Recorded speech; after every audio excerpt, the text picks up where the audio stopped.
Menilai kinerja aparatur sipil negara atau ASN tidak lagi sekedar menghitung absen ataupun menyelesaikan tugas. Nah, di era birokrasi yang modern ini, pemerintah menerapkan metode Balance Scorecard atau BSC sebagai alat ukur yang lebih komprehensif. Dengan pendekatan ini, penilaian kinerja akan lebih objektif, transparan, dan juga berorientasi hasil. Tapi bagaimana sebenarnya penerapan BSC dalam penilaian kinerja ASN? Nah, mari kita telusuri lebih dalam.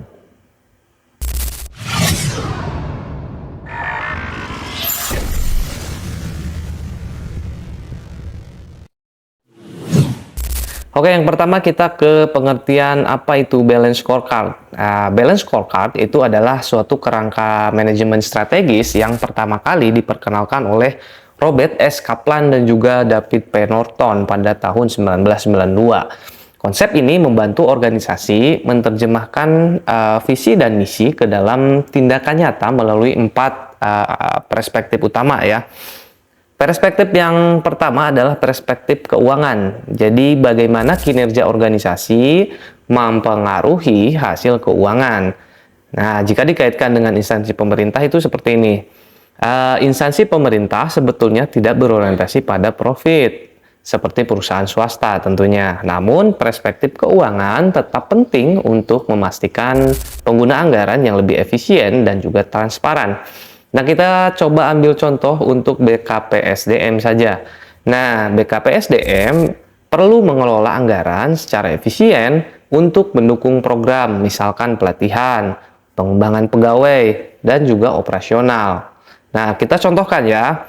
Misalkan saja mengurangi biaya pelatihan pegawai dengan mengadopsi metode pembelajaran daring, misalkan ya, atau e-learning. Nah, itu juga bisa mengurangi anggaran yang keluar atau yang dibutuhkan, atau mengoptimalkan penggunaan dana perjalanan dinas dengan mengurangi kegiatan tatap muka yang bisa digantikan dengan rapat virtual. Jadi, artinya kalau misalkan ada pelatihan secara daring, maka anggaran perjalanan dinas bisa ditekan. Kemudian yang berikutnya adalah perspektif pelanggan. Sejauh mana organisasi memenuhi kebutuhan dan juga harapan pemangku kepentingan. Dalam instansi pemerintah, pelanggan adalah masyarakat yang menerima layanan publik. Fokusnya adalah meningkatkan kepuasan masyarakat melalui pelayanan yang lebih cepat, mudah, dan juga transparan. Nah, contoh kita di BKPSDM misalkan, pelanggan adalah ASN atau aparatur sipil negara yang membutuhkan layanan kepegawaian dan masyarakat yang mengakses informasi terkait dengan kepegawaian tersebut. Tujuannya adalah meningkatkan kepuasan pegawai atau sebagai pelanggan dan mempercepat layanan administrasi kepegawaian ya. Misalkan contoh, mempercepat waktu penerbitan SK kenaikan pangkat dari 30 hari menjadi 14 hari dengan sistem otomatisasi berbasis aplikasi tentunya. Atau mengembangkan aplikasi layanan kepegawaian online agar pegawai bisa mengakses layanan secara lebih mudah dan juga transparan. Nah, kemudian perspektif yang selanjutnya adalah perspektif proses internal. Apakah proses internal ini berjalan efektif dan efisien? Fokusnya adalah pada peningkatan efisiensi proses administrasi dan operasional dalam instansi pemerintah agar lebih efektif dan juga inovatif. Tujuannya adalah mempercepat birokrasi, meningkatkan kualitas layanan publik, dan menerapkan digitalisasi. Contohnya, ya, contoh di BKPSDM ya. BKPSDM perlu memastikan bahwa proses administrasi kepegawaian berjalan lebih efisien dan juga transparan. Kemudian, misalkan dengan penerapan sistem informasi kepegawaian yang terintegrasi untuk mempercepat proses mutasi dan kenaikan pangkat ASN, atau membangun database kepegawaian yang terpusat agar informasi ASN dapat diakses lebih cepat tanpa perlu dokumen fisik. Selanjutnya adalah perspektif pembelajaran dan juga pertumbuhan atau learning and growth perspektif. Bagaimana organisasi meningkatkan kapasitas dan kompetensi SDM? Ya, hal ini menitik beratkan kepada peningkatan kompetensi pegawai inovasi teknologi, serta budaya kerja yang adaptif terhadap perubahan tentunya ya. Tujuannya adalah meningkatkan kapasitas SDM, digitalisasi layanan, dan juga budaya kerja yang berbasis inovasi. Misalkan saja tetap ya di BKP SDM.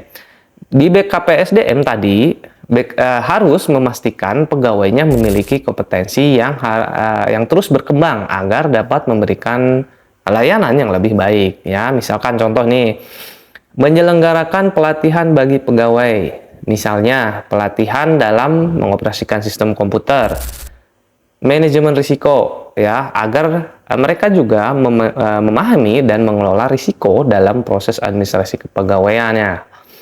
Kemudian mendorong budaya inovasi, misalkan ya, memberikan penghargaan kepada pegawai yang mengusulkan ide peningkatan layanan kepegawaian melalui program ASN berinovasi. Nah, sekarang pertanyaannya adalah mengapa balance scorecard penting dalam penilaian kinerja ASN ya.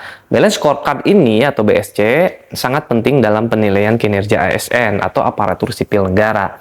Karena BSC ini menyediakan pendekatan yang lebih komprehensif dan juga tidak hanya berfokus kepada aspek keuangan saja ya, jadi lebih komprehensif.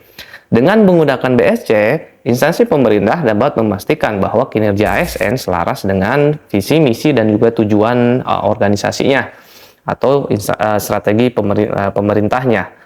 Balance scorecard membantu instansi pemerintah dan ASN untuk bekerja lebih efektif, efisien, dan juga akuntabel.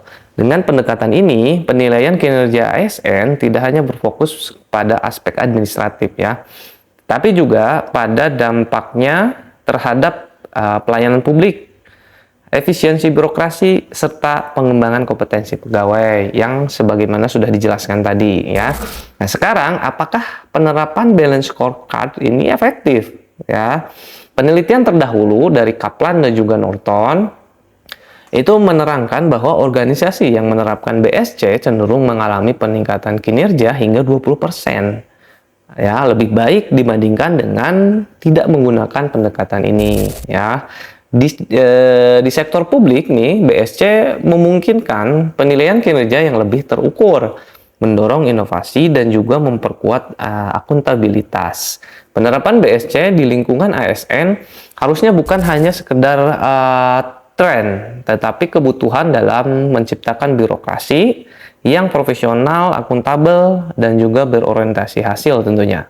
Ya, jadi kesimpulannya adalah dengan metode balance scorecard ini, penilaian kinerja ASN akan menjadi lebih komprehensif ya, adil dan juga transparan.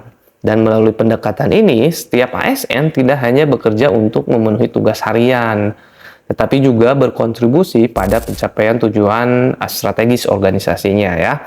Nah, menurut kamu, apakah penerapan balance scorecard di instansi pemerintah ini sudah efektif? Tuliskan komentarmu di kolom komentar di bawah ini ya, dan jangan lupa untuk like, komen, dan juga subscribe supaya channel ini bisa lebih berkembang dan kalian tidak akan ketinggalan informasi yang sedang menarik tentunya di dunia ASN. Terima kasih. Assalamualaikum warahmatullahi wabarakatuh.